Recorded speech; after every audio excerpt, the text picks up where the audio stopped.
Today, a Democracy Now! Exclusive. We're in occupied Western Sahara, in Laayoune, the capital of what many call Africa's last colony. Morocco occupied Western Sahara more than 40 years ago, in 1975.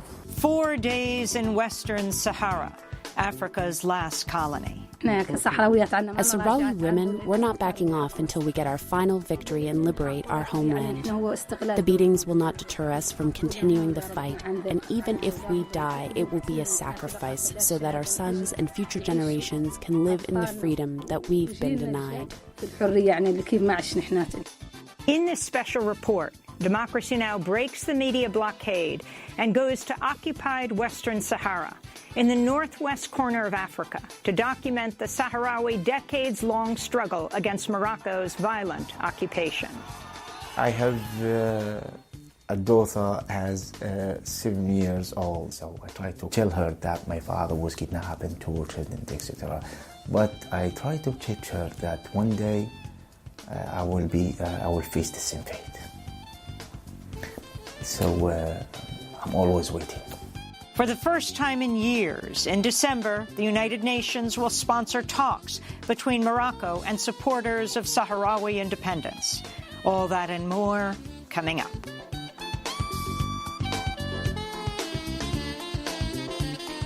This is Democracy Now!, democracynow.org, The War and Peace Report. I'm Amy Goodman. Today, a Democracy Now! Exclusive. 4 days in Western Sahara, Africa's last colony.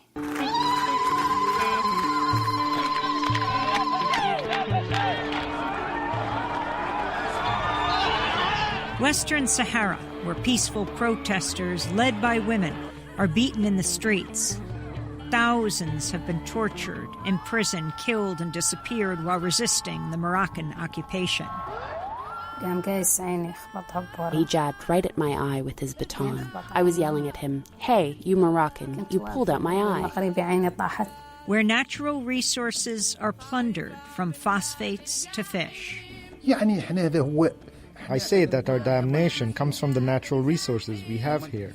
If it wasn't for these natural resources, Morocco would never have invaded Western Sahara. Where a massive wall divides a people, the Sahrawi, the native population, denied a vote for self-determination. If we don't speak out, especially us as victims who have suffered all of this, if we don't speak out and defend our cause, this problem will remain. Western Sahara, the center of a 4 decades-long struggle for independence from Morocco, its neighbor to the north. Morocco has occupied the territory since 1975 in defiance of the United Nations and the international community.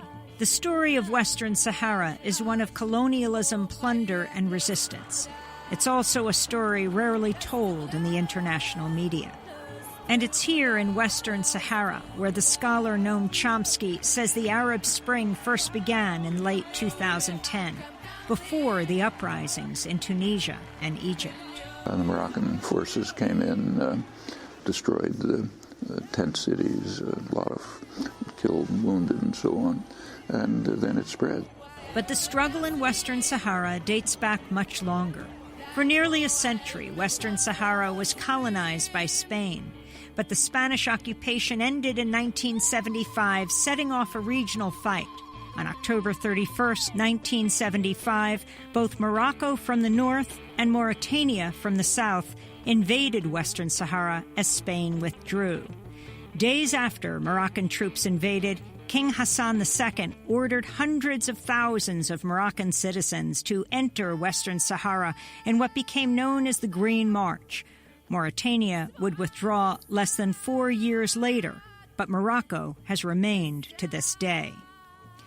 Just days after the Moroccan invasion, Secretary of State Henry Kissinger privately told President Gerald Ford he hoped for a, quote, rigged UN vote at the Security Council to confirm Morocco's claim over Western Sahara. About half of the Sahrawi population fled the invasion to neighboring Algeria, where they settled in refugee camps in the middle of the desert. The Moroccan invasion set off a 16-year-long war with the Sahrawi liberation movement known as the Polisario Front. Morocco's army, with the help of U.S. military aid, drove the Polisario to Western Sahara's eastern desert. Morocco then created the world's longest minefield and built the second longest wall on Earth with the help of U.S. weapons companies Northrop and Westinghouse. The nearly 1,700-mile wall divides Sahrawis who remain under occupation from those who fled into exile. The Moroccan government began decades of torture, disappearances, killings, and repression against pro-independence Sahrawis living in the occupied territory. In 1991, the UN sponsored a ceasefire and promised Sahrawis a referendum on self-determination, organized by its peacekeeping mission known as MINURSO. Since then, Morocco has blocked attempts to organize the vote, and the UN Security Council has refused to implement its own referendum plan or allow MINURSO to monitor the human rights situation in the territory. Today, no country recognizes Moroccan sovereignty over Western Sahara, one of the most inaccessible places in the world. And the international media has largely ignored the occupation, in part because Morocco has routinely blocked journalists from entering Western Sahara. But in late 2016, Democracy Now! Successfully broke the news blockade. We were in Marrakesh, Morocco, for the United Nations Climate Change Conference. With UN credentials and U.S. passports, we decided to take a chance and attempt to do what no foreign television crew has done in years, report from Africa's last colony.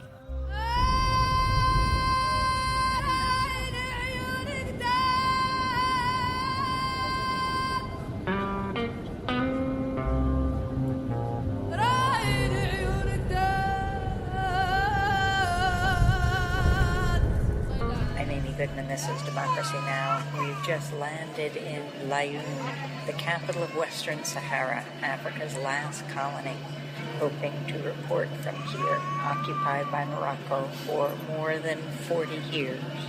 We're at the airport now. We'll see what happens. I'm speaking quietly on the plane because journalists, even Western journalists, are rarely allowed into Western Sahara. We don't know if this is the moment we'll be turned back, as so many others have been. Maybe it's the UN press badges around our necks. Maybe it's our U.S. passports. Or maybe it's just that our arrival was so unexpected. But after a check of our documents and a few questions, we're waved through customs. Outside the airport, we climb into a car driven by Jamal, our translator and guide. Very nice to meet. So who are the plainclothes officers at the airport? Those are security officers. Some of them belong to different departments. Jamal says we've been observed by local police, the Moroccan Secret Service, and intelligence agents. So welcome to Laayoune. This is Laayoune. Actually, the airport is so close, so nearby that you can walk.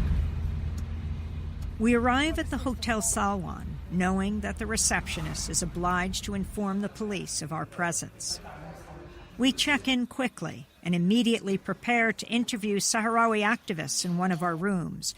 We don't know how many hours or minutes we'll have to record before the authorities arrive. Soon, a small contingent of Sahrawis enters.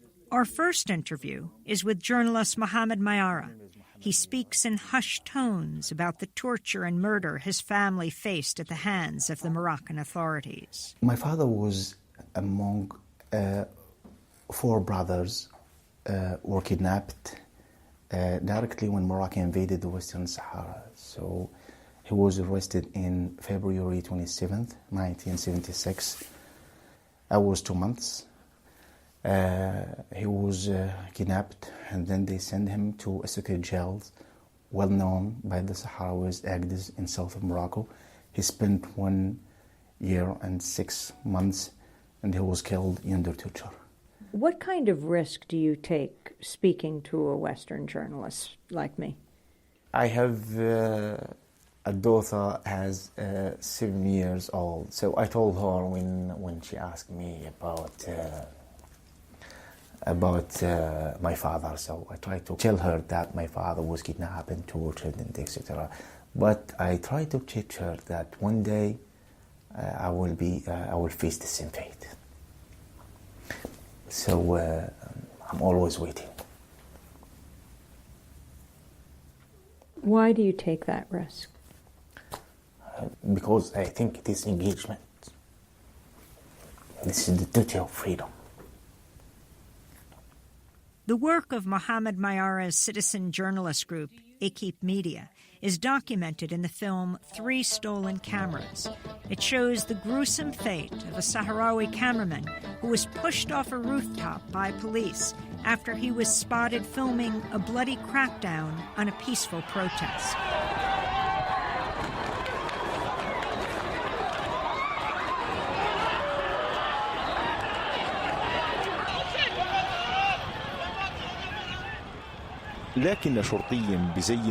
Suddenly, an undercover policeman had detected me on the rooftop.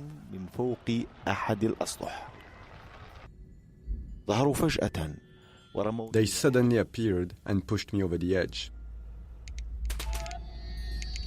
As I fell down on the street, I broke my leg. Other policemen dragged me on the ground. A bit further down the street, there was a burning tire.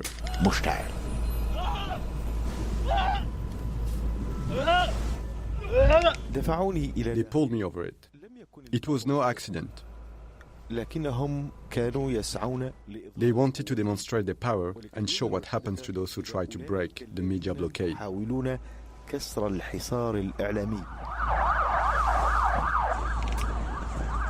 Facing this kind of violence against those who document Morocco's crackdown and dissent, it's remarkable that these Sahrawis were willing to speak with us. We also meet journalist Hayat Qatari. Can media operate here in Western Sahara? Can you have your own media? We are very much harassed. The most recent episode was when my sister, Nazha al-Khalidi, had her camera confiscated. And then they arrested her, and she was brutally treated by the authorities over 24 hours in the police station.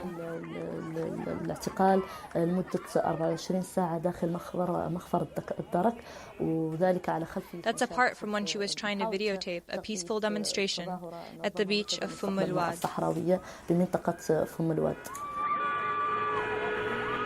It's now past midnight. Not long after we finish our interviews, we get a phone call. The hotel receptionist tells us the police are in the hotel lobby demanding to see us. We make our way downstairs. 2 men in plain clothes tell us to sit down and warn us against reporting in Western Sahara. We go back upstairs, and soon after we learn a pro-Moroccan government website called Sahara Zoom had published details about our trip, including information about the interviews we had done in our hotel room that night. The message was clear. We're watching you.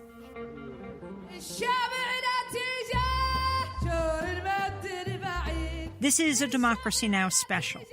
4 days in Western Sahara, Africa's last colony.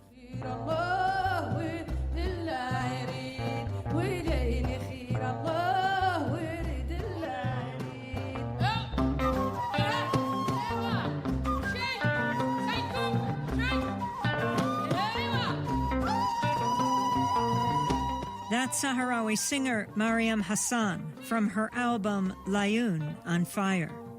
This is a Democracy Now! Special, 4 days in Western Sahara, Africa's last colony. I'm Amy Goodman. It's day 2 of our trip to Layoun, the capital of Western Sahara. Despite warnings against reporting from here, we set off for the offices of a human rights group. We carry all our possessions with us, assuming our hotel rooms could be searched or we could be deported at a moment's notice. Everywhere we go, we're followed. We just left our hotel, and a man with a motorcycle just outside, as we came out, he started texting. And now he's a little bit behind us, keeping a careful distance. We've got security on our tail.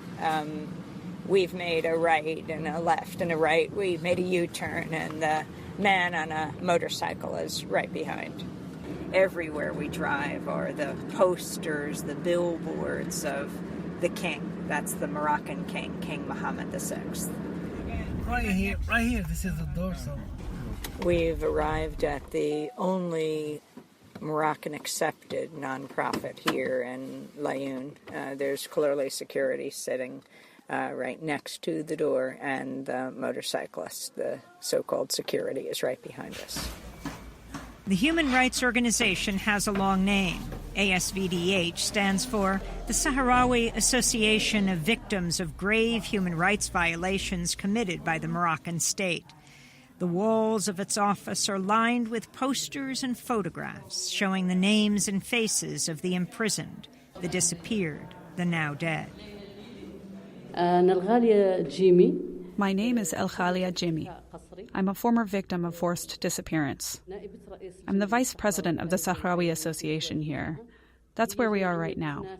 It's our association that traces the files of Sahrawi disappearance victims. Today, November 20th, marks the anniversary of my forced disappearance, which took place in 1987. El Khalia Jimmy, describe what happened to you.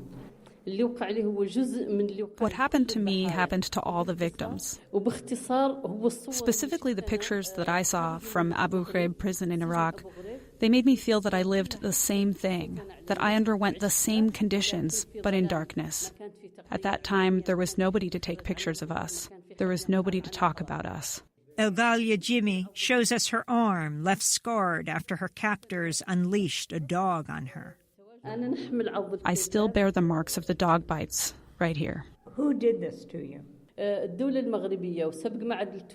was the Moroccan state and the Moroccan police, the secret police. The same thing they did to me, they did to my grandmother before in 1984 when she was kidnapped. And so far, we don't know anything about what happened to her. I was stripped naked completely. The worst part of the torture, as a Muslim and an Arab, is that I was stripped naked. I lost all my hair because of the chemicals they used on my head, which they left on me for 2 months and 27 days. El Khalia Jimmy sinks to the floor as she continues to describe her torture in Moroccan police custody. One of the torturers would put water onto my face, which was covered with a rag, until I started asphyxiating. And then he would slap my face until I would breathe again. Are you saying they waterboarded you? Yes, they poured water on my face until I asphyxiated. And then one of them who was at my feet would beat me with a baton. Then in the same area, they had a small hole filled with water where they put me. And then they would bring an electric generator and they would electrocute me using that technique in my fingers and in my ears. They threatened me with rape, to kill me with a pistol to the head and to brainwash me. You were tortured 30 years ago. Do you feel you are taking a risk when you speak out? I am not afraid. I took a vow that we have to talk about this issue.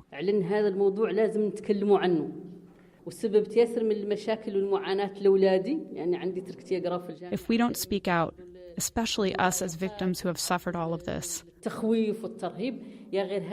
if we don't speak out and defend our cause, this problem will remain.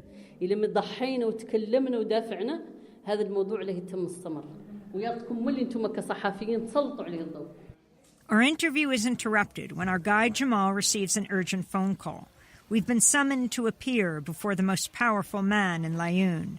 We get back into our car and head for his residence. Once again, we're followed by a man on a motorcycle. Are we about to be deported?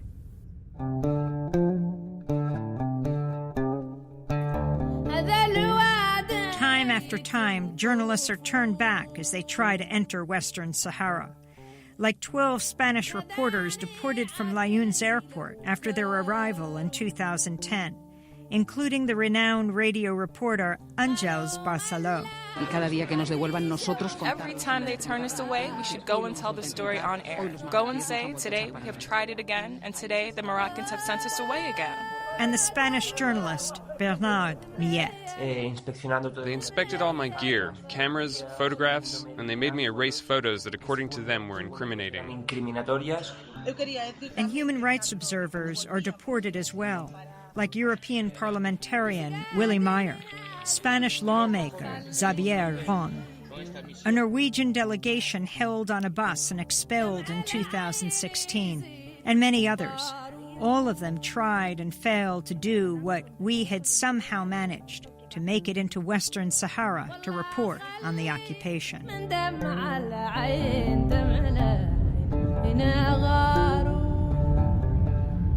We're going to see the governor of Lyon. His name is Yahdi Bouchab. He's the wali. Actually, we call him the wali. It's a much superior position to the governor. He's appointed by the king. The wali is a Sahrawi and former member of the Polisario Front. He now works for the Moroccan monarchy, overseeing a security apparatus that seeks to crush the Sahrawi independence movement. We arrive at his fortified compound and are escorted inside by armed guards, afraid we're about to be expelled from the territory. So this is the residency of the governor, the wali. Okay, let's go, please. Inside the wali's residence, we're seated, served tea, dates, and nuts. As the wali tells us in no uncertain terms, we're not allowed to practice journalism in Western Sahara. If you have the authorization, I will be more than glad to provide this interview. Second position, if I am retired, I can even come to your station in the U.S. And to deliver that interview. I will be more than glad. But now, as far as you have no authorization. Despite the wali's warnings, I continue to question him. I quote from a Human Rights Watch report titled Keeping It Secret about Morocco's efforts to block access to MINURSO. That's the UN mission for a referendum on the status of Western Sahara. MINURSO staff members, including military observers, are subjected to constant surveillance by Morocco. This and internal pressure from MINURSO made them reluctant, even frightened, to speak to our organization, which is Human Rights Watch, except on the explicit condition of anonymity. Very exciting. Moroccan security forces, this is Human Rights Watch. Very exciting. Human Rights Watch, is that Bible? No, but are you... Is that Quran? Are you... No, I'm asking, are you disagreeing with this? I disagree completely. They say... They are working for an agenda here. Moroccan, what they have said about the other party? Moroccan security forces tried to prevent Human Rights Watch from entering the UN headquarters, stating that entry was forbidden to non-MINURSO staff unless it had been cleared with local Moroccan authorities first. Moroccan authorities' harassment of Human Rights Watch, as well as their strict surveillance of its activities, impeded the organization's ability to conduct a thorough investigation of human rights. Anything. They say just anything just to make things exciting. Well, let me ask you one other question, which is of concern to many people in the human rights community, which is the issue of the protests here being cracked down on and people being beaten or arrested. That's a good thing. If you are talking about peaceful demonstration, I'm with. Completely I am. I appreciate to see people demonstrating and to provide their opinions. But people got injured. Sorry? People got injured. People... You will see by yourself. So you're saying people are not being hurt in the demonstrations? You will see who was hurt by those demonstrations. It's not demonstrations, it's completely anarchy. As I continue to press him on human rights, the wali loses his temper. You talk about human rights? Human rights, even in the United States, you don't have them. You have more than 1 million people living just in the underground in New York. And they are eating rats and rats. And when they are sick, they are eaten by the rats. That's Democracy true. now, you have to work on it in Guantanamo and everywhere. That's a very important point. That's it. That's, I think I was very happy to see you because... With that, we're dismissed and warned against continuing to report from Western Sahara. During our discussion, the Wali repeatedly mentioned the close U.S.-Moroccan relationship, which dates back to 1777, when Morocco became the first nation to recognize the United States. While the U.S. has never recognized Moroccan sovereignty over Western Sahara, Washington has played a pivotal role in shoring up Morocco's occupation. In addition to Secretary of State Henry Kissinger hoping for a rigged vote at the United Nations Security Council regarding Western Sahara, President Jimmy Carter's State Department in 1979 gave $200 million to the U.S. company Northrop Page Communications to build an intrusion detection system for the nearly 1,700-mile wall Morocco built in Western Sahara, which is lined with an estimated 7 million landmines.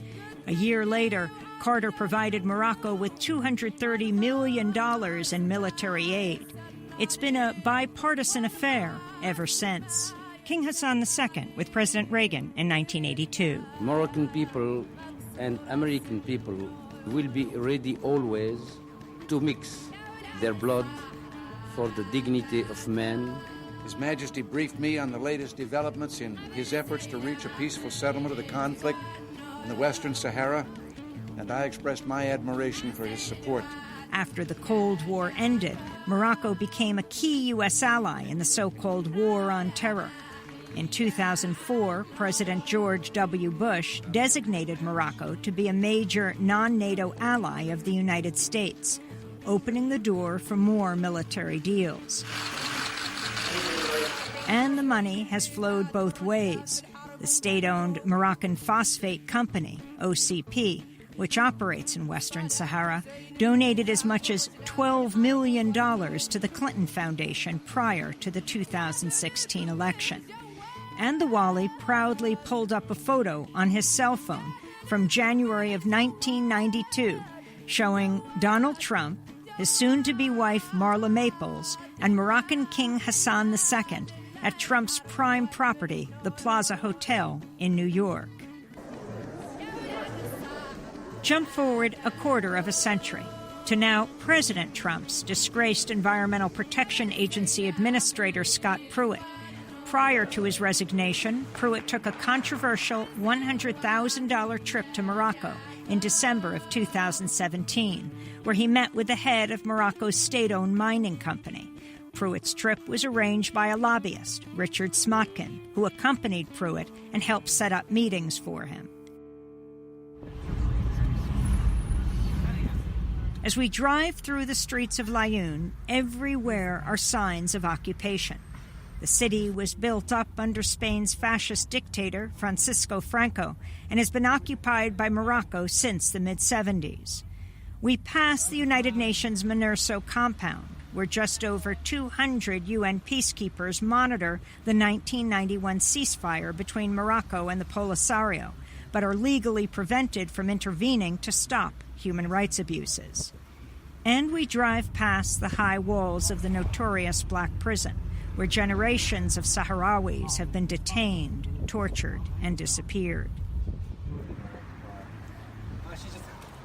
One of them is Sahrawi independence activist Hamad Hamad, who welcomes us into his home.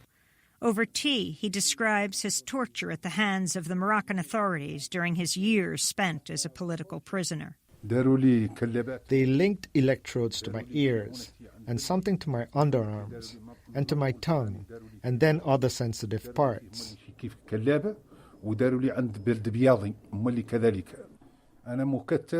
I was bound, and when they used that manual generator, I would hear it cranking. Each time they cranked that generator up, I felt that my heart was going to burst out of my body. The UN Secretary General Ban Ki-moon called the Moroccan presence in Western Sahara an occupation. What was your response? My answer is clear. We are a people. We have a homeland. We have a culture. We have all these things that constitute a country. We are very different from the Moroccans. It's impossible for us to be Moroccans. We have no common history. There's nothing that links us to them whatsoever. I say that our damnation comes from the natural resources we have here. If it wasn't for these natural resources, Morocco would never have invaded Western Sahara with the support of Spain and France. Western Sahara is a territory rich in natural resources, which Morocco has exploited since the 1975 invasion, despite international court rulings establishing that the kingdom has no sovereignty over the territory. Morocco controls the majority of the world's reserves of phosphates, a mineral used in fertilizers that's critical to feeding the world. Phosphate is transported more than 60 miles along the world's longest conveyor belt, from mines in the desert to the port of Laayoune, where it's loaded onto cargo ships bound for the U.S., Canada, and countries around the world. Western Sahara's fishing waters are among the richest on Earth, supplying the European Union with much of its seafood. Foreign energy companies continue to explore for offshore oil, even though the UN says the prospecting violates international law. Even Western Sahara's sand is sold, loaded onto ships bound for European resorts. A pair of recent rulings by Europe's highest court declared Western Sahara is not a part of Morocco, and that European Union trade deals cannot include products from the occupied territory. Ships carrying phosphates from Western Sahara have been held up in ports in Panama and South Africa after the Polisario challenged ownership of the cargo, claiming it belongs to the Sahrawi people. Sahrawis are fighting the plunder through peaceful demonstrations and through the courts. When they hold protests in their refugee camps in Algeria, thousands turn out to oppose foreign companies profiting from the occupation, like the European oil and gas driller Sanlion Energy. But when Sahrawis protest in occupied Western Sahara, they're routinely met with violence by Moroccan authorities.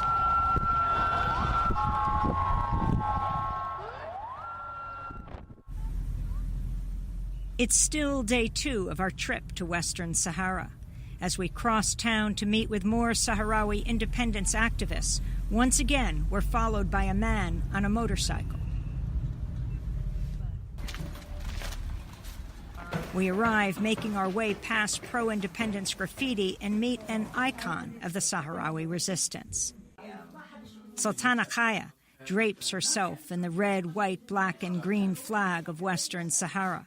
Just holding this flag in public is enough to get an activist beaten and arrested. My name is Sultana Khaya. I was born under Moroccan rule in the occupied city of Boujdour. I live just like any other Sahrawi woman who was subjected to torture and beatings, and in my opinion, my case was milder than many others.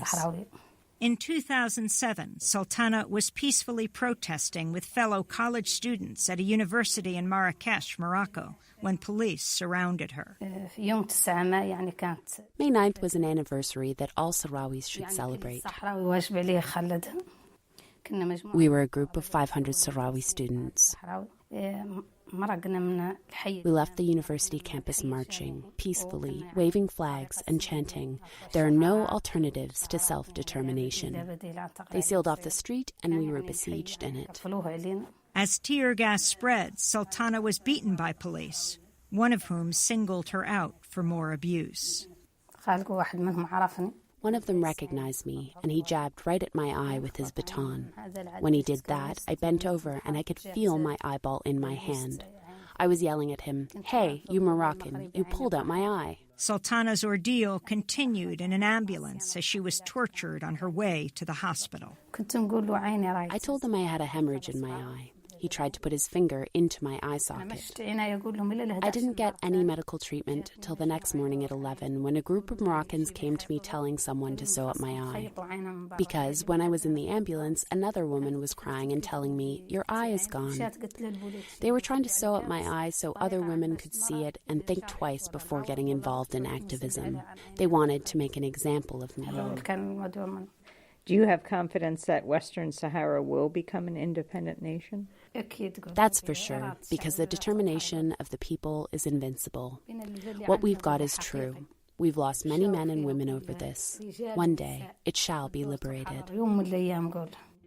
Even losing her eye has not stopped Sultana Kaya from continuing her protests for Western Saharan independence, as we will witness for ourselves even during our short stay in Western Sahara.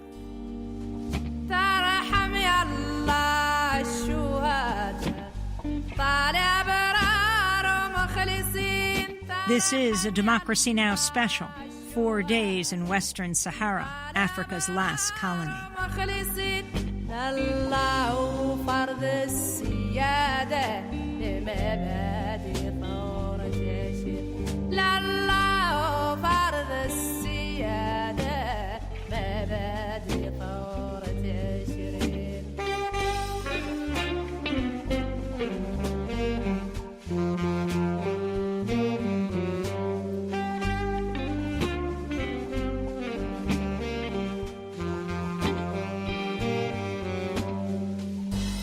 That's Sahrawi singer Mariam Hassan from her album Layun on Fire.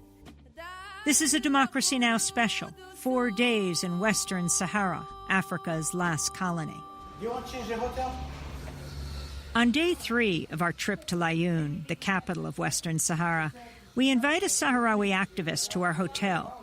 Hama Okoteb is stopped by the hotel's receptionist as he tries to enter.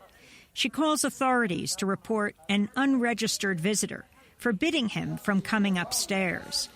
After we push hard and threaten to leave the hotel, she relents, saying he could speak to us for 5 minutes. Hama Okoteb arrives clutching a photo of his brother, who was forcibly disappeared in 1992. He's been searching for him ever since. This is my brother, Hafed al-Koteb, who was abducted November 7th, 1992 by Moroccan plainclothes police at 5 in the morning.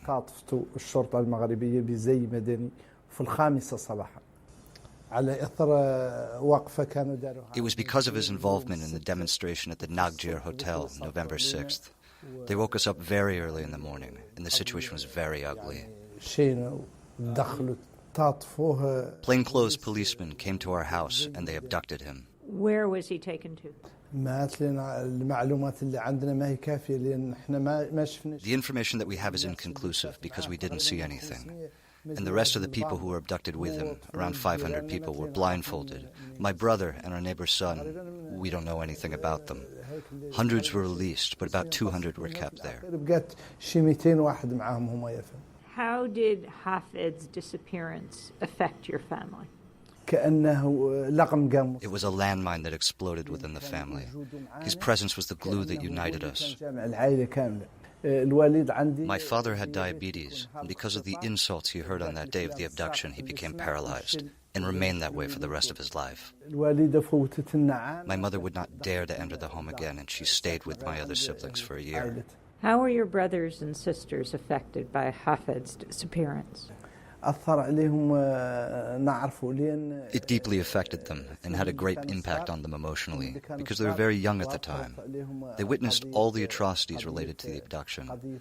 They've always had this fear inside of them, these bad memories. They've been left in the backs of their minds.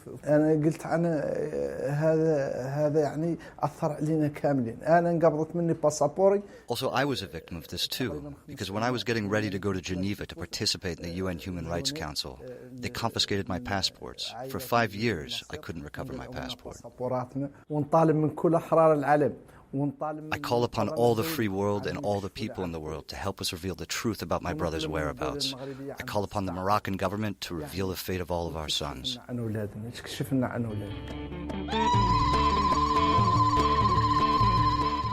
On October 9th, 2010, tens of thousands of Sahrawis, fed up with decades of occupation, erected a large protest encampment in the desert outside Layun. Known as Gdem Izik, the camp preceded the Arab Spring and quickly grew to include whole families living among thousands of tents. This is human rights activist Nama Asfari laying out the protesters' demands. Freedom of speech, freedom to demonstrate, the right to housing, the right to work. but in the legal context of the territories of Western Sahara as non-autonomous territories.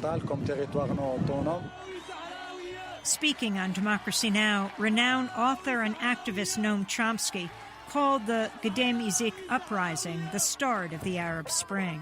The current wave of protests actually began last November in Western Sahara, which is under Moroccan rule after a brutal invasion and occupation.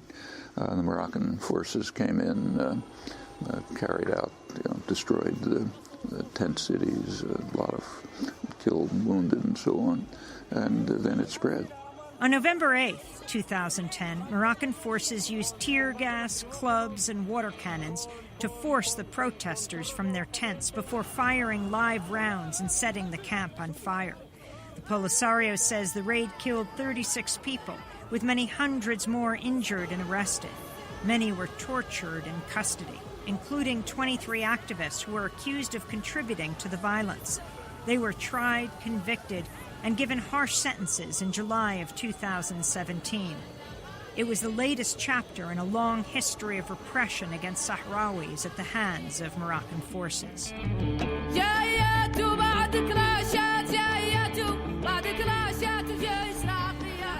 Many of those detained were represented by the Sahrawi lawyer Mohamed Labib Ergibi. He's a former activist who has disappeared in Moroccan prisons for 16 years. He's also the brother of the recently deceased Polisario leader, Mohamed Abdelaziz. Ergibi is one of just 4 Sahrawi lawyers permitted by Morocco to try cases in court. The first stage of the arrests were made there, and they were brutal beyond imagination. They used an extensive number of strange tools for torture and beatings. Some of the prisoners were even forced to drink their own urine. They showed up before the interrogation judge, covered in blood. Why was Gdeim Izik such a turning point? What happened? Why were people protesting? Gdeim Izik was a turning point because it was a very genuine form of mass protest, like Western Sahara has never witnessed, nor has the rest of the world. Some have called it the first Arab Spring, before Tunisia and before Egypt.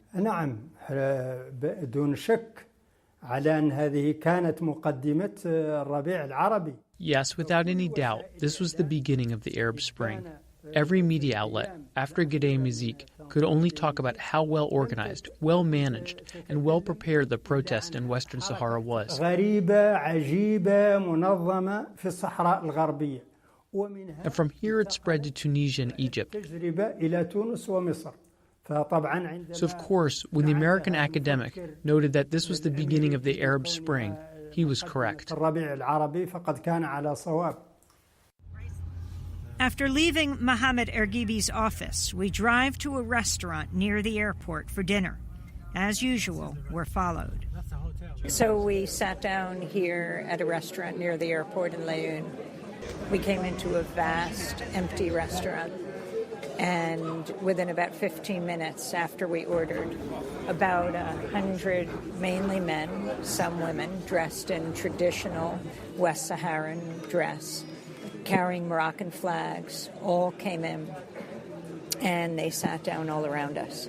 One has an English sign that says, "Shame on you." When our translator Jamal got up to see what was going on, plainclothes men, not in traditional dress, came up to him and said, they want to speak to Amy Goodman when we're done. Our car has been hemmed in by a number of cars, and we also hear there was a protest in another part of the city where one of the people we interviewed was beaten up. He just called me. He said that he was beaten up now at the peaceful demonstration in Smara Boulevard. Who? Hamar Khotb. Who we talked to yesterday. Yes, he was now participating in the peaceful demonstration and he was beaten up. Some of the people here came over very close to us and took pictures. We're eager to leave so we can find out what happened to Hama al-Koteb and other protesters across town. But the moment we stand up, we're followed out of the restaurant by the crowd. Outdoors, we're surrounded on all sides and prevented from driving away. The pro-Morocco protesters unfurl large custom banners printed on vinyl. They're starkly reminiscent of a banner photographed at a Moroccan state-sanctioned protest against UN Secretary-General Ban Ki-moon in March of 2016, after he used the word occupation.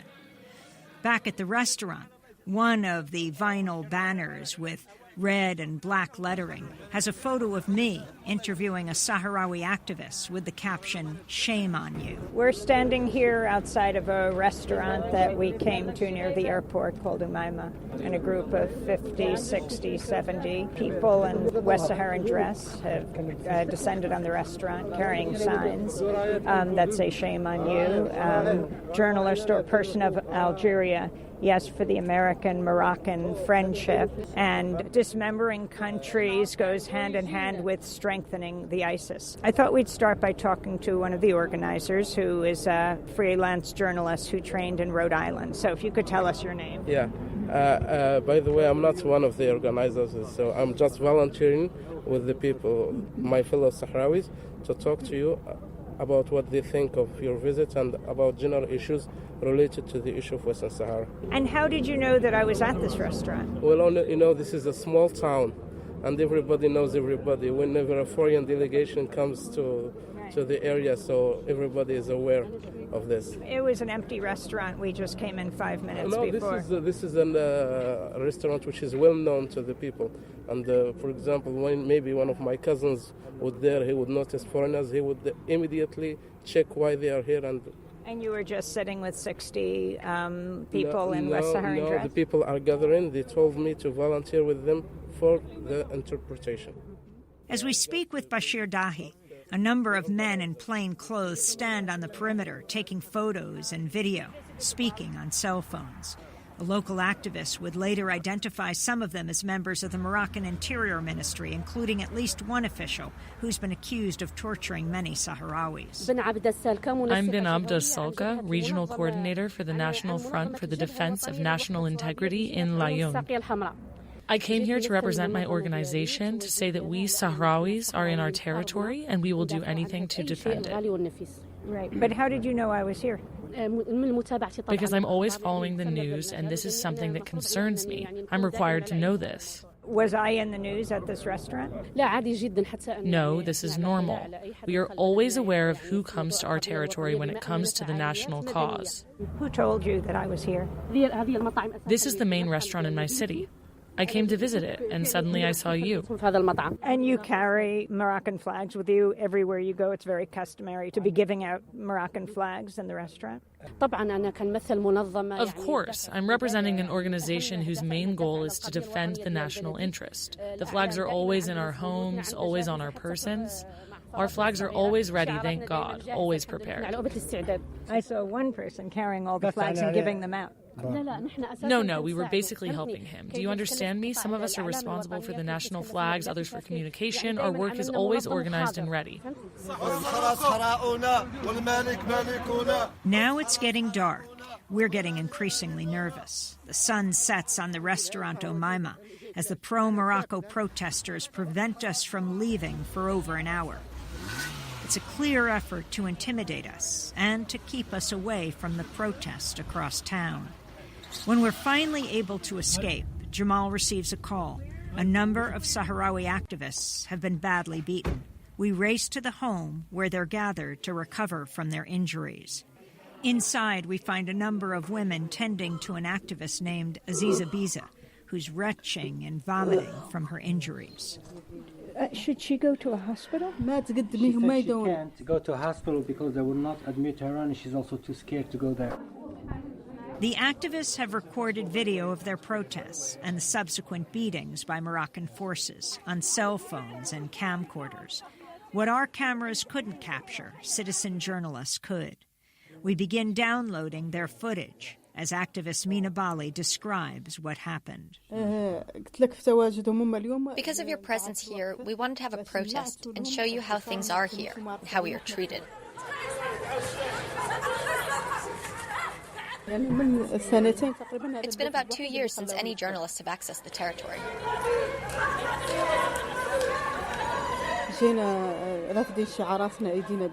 We came chanting slogans, making peace signs with our fingers as usual. And then they intervened against us in the street.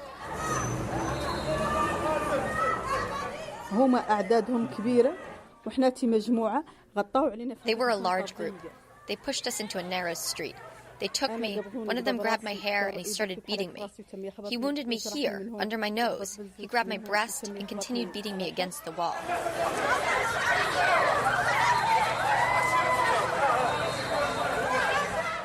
Aziza was with me, and he struck her in the kidney and hit her head against the wall. And then she fell on the ground at my feet. And Galia Jamani was being dragged there, and Sultana Khaya.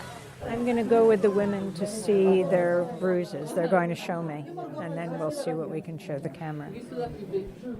We follow Sultana Khaya into a small bedroom. She pulls back her milfa, her traditional Sahrawi robe, and shows me fresh bruises on her leg, both arms, and on her breast. Sultana, describe what happened to you.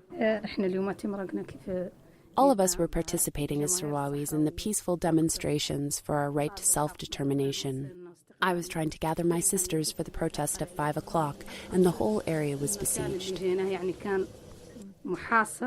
They were insulting us, beating us, dragging us, and using violence to let us know that we weren't going to be able to protest. They tried to single us out and pushed us into narrow streets where they could beat us without anyone observing. What you saw today is nothing compared to what we've witnessed over and over since 1975. But the news never gets out. As Sahrawi women, we're not backing off until we get our final victory and liberate our homeland. The beatings will not deter us from continuing the fight, and even if we die, it will be a sacrifice so that our sons and future generations can live in the freedom that we've been denied. Other Sahrawis have been injured as well. Mahfouda Lafkir shows us black and blue bruises on her arms. They hit me on the thighs, slapped me on the face, and beat me underneath my eye. Galia Jamani pulls back her melfa to show us gruesome injuries. Both her arms and both breasts are badly bruised. Like a number of these women, she's been sexually assaulted. Down your arm, you have black and blue marks, and on your breast, right up to the nipple, the police grabbed her, and you see all of the marks of the black and blue marks and the red marks. This one. Very, very painful. Once they intervened against us, one of them pulled and twisted me by my breast, and I was screaming out loud, "Hey, you're hurting my breasts," but he didn't care. Next, we meet the man who risked his safety to film the assault on protesters from a nearby rooftop. Hamoud Lili is a citizen journalist with the group Equipe Media. My name is Hamoud Lili. Can you describe what you're watching here? This is Galia Jamani, when a man in plainclothes was pulling her into a narrow street where they could beat her up. This street, where they usually beat people, has never been recorded before. They forced them here because they knew people were using their cameras to document everything on the main street. So I was lucky to get a clear shot of what was happening to Mina Bali and Aziza Biza, but unfortunately this informer saw me and then notified all the others. And then what happened? I tried to move to the next window, out of sight, but my hiding place was revealed. When they saw me, they tried to break down the door and they stormed the building. The house owner went outside, and they beat him up. I fled the house. I closed the door to the rooftop and jumped to another house to save the camera gear, and that was my exit. Why are you a media activist? Why do you video? Because there's a total media blackout across the region, and there is no international media to cover everything that's happening to the Sahrawis. And we volunteer as activists so we can transmit the suffering to the outside world through our cameras. Back in the living room, Aziza Biza has stopped vomiting from her injuries and is propped up on pillows. She's able to speak with us, with her husband and teenage son sitting beside her. They started beating me up out there and kicking my stomach. Then they tried to strangle me by my melfa. I felt something around my throat and I couldn't breathe. Then I fainted. I don't remember anything. I just remember that I found myself here. You said they kicked you in your kidney? Yes, and also they kicked me in my head, which already had stitches from a previous beating, and then kicked my ribs. And yet you still came out for another demonstration. Why is it so important to you? It is very important for me because I want the liberation of my country, because I want to live like other women in the world, in freedom, and to see my children and my country free. What are you calling for? I call on the free world to help us free our country, to get liberated so that we can live our lives like normal women around the world. After leaving the activists, we return to our hotel. It's dark. We're certain we're under heavy surveillance. There goes another new car. Can we turn off the light? Soon there's a commotion outside our room on the boulevard below. Cars are making U-turns outside of our hotel. Their driver is clearly alarmed over something happening further up the street. Jamal gets a phone call from Mohammed Mayara of Equipe Media. He describes the police violence he's witnessing nearby. I'm seeing police throwing stones and raiding houses. It's not far from you. Let's go upstairs. Yeah. We climb a set of stairs to the hotel's rooftop. We spot protesters on a sidewalk below, a few hundred feet away. They begin to scatter just as the hotel's night manager demands we leave. He said you're not allowed to be here. We quietly descend and return to our room. From our window, we spot about a dozen men throwing stones, then turning and running away. Moments later, police and riot gear arrive, charging the protesters and throwing rocks of their own. As the night wears on, the confrontation between Sahrawi activists and the police winds down. We heard later there'd been arrests. We spend our few remaining hours at the hotel taking precautions to protect the footage we'd recorded over our trip to occupied Western Sahara, then make our way to the airport. All right. Now we live in the hotel.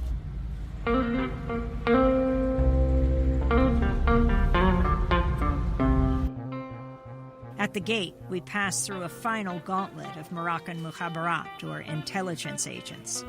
As we head to the plane, one of them says, "I hope you had a good time in Moroccan Sahara."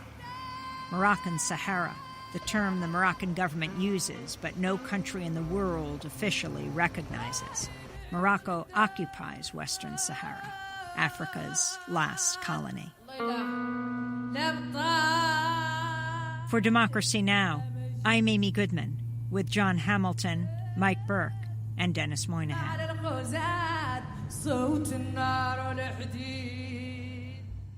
This has been a Democracy Now! Special. In December, the United Nations will host talks in Geneva between Morocco and the Sahrawi liberation movement known as the Polisario Front, along with Algeria and Mauritania. They'll be the first such talks since 2012. 4 Days in Western Sahara, Africa's last colony, was directed by John Hamilton and produced with our news director Mike Burke and Dennis Moynihan. Special thanks to Maria Carrion, Julie Crosby, Miriam Barnard, Brendan Allen, Hugh Gran, and all those who helped us along the way. All music by the late Sahrawi singer Mariam Hassan.